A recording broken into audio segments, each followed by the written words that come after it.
Assalamualaikum Syederalun. Lagi bak uro Senin yang kakak tanya tak bahas mengenai video populer bak kanal Serambi On TV, baiknya yang di YouTube, Facebook, Instagram dan TikTok.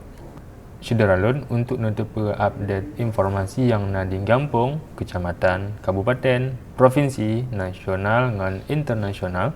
Drono bisa subscribe YouTube Serambi On TV dan bisa follow medsos Serambi News. Untuk berita yang kepun Syederalun mengenai ayahanda Tata korban motor Rod Lam Krung Lai Kombi Pak Barat.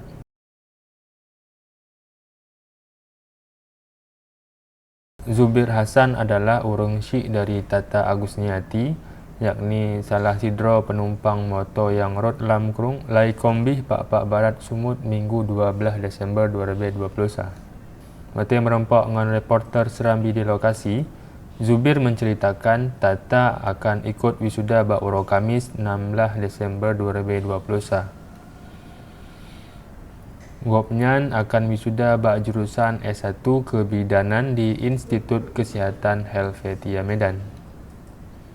Rencana orang syik Tata ataupun Zubir dengan keluarga lain akan menyusul Medan bak uro Selasa 14 Desember 2020. Ataupun 2 euro segala wisuda.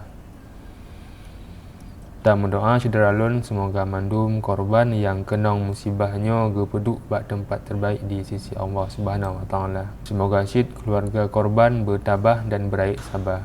Amin. Syederalun untuk nonton video versi lengkap drone bisa klik bak link yang na kamu sematkan bak deskripsi. Video yang kedua Syederalun mengenai Rektor IKH Medan turut bela sungkawa. Tata penumpang motor yang Rod ditemukan dalam kondisi meninggal dunia. Tata dengan penumpang lain jut ke korban motor Rod di kawasan Dusun Buluh Didi, Desa Tanjung Mulia, Kecamatan Sitelu Tali, Ureng Jehe, Kabupaten Pak Barat, Sumatera Utara bak uro Minggu 12 Desember 2020.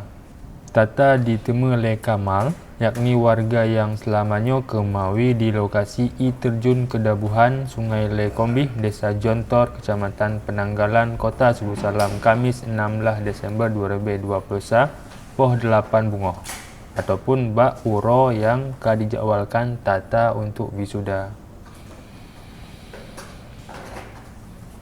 Pada berlangsung wisuda, Rektor Institut Kesihatan Helvetia Profesor Dr. Haji Ismail Effendi MSI turut berbela sungkawa untuk Tata dengan Khairumi yang seharusnya ikut wisuda dengan mahasiswa lain bak uro Kamis 16 Desember 2020. Sama Syederalun untuk menonton video versi lengkap, kamu sematkan link bak deskripsi, drone bisa klik link untuk nonton versi lengkap. Video yang kelima Syederalun mengenai Amri Lubis ditemukan di lokasi pemandian. Kepala Pelaksana Penanggulangan Bencana Daerah BPBD Kota Subu Salam, Adita Karya bak serambinews.com Sabtu 18 Desember 2020 gepegah bahawa bak uro ketujuh pencarian korban, tim evakuasi berhasil menemui korban yang kelimong di seputaran lokasi pemandian Le Kombih, Poh Limong. Setelah dipastikan korbannya merupakan Muhammad Amri Lubis, yakni warga desa Kutatring, Kecamatan Labuan Haji Barat, Aceh Selatan.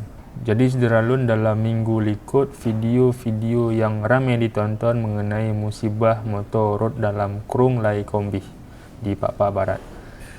Semoga korban ditempatkan bak surga Allah dan keluarga bisa tabah dengan kejadiannya. Syederalun menan ke video populer yang bak kanal YouTube Serambi On TV, di Facebook, Instagram, TikTok. Syederalun untuk menerima update informasi lain mengenai video populer minggu ke, dono bisa langsung subscribe YouTube Serambi On TV. Demikian Syederalun. Wassalamualaikum warahmatullahi wabarakatuh.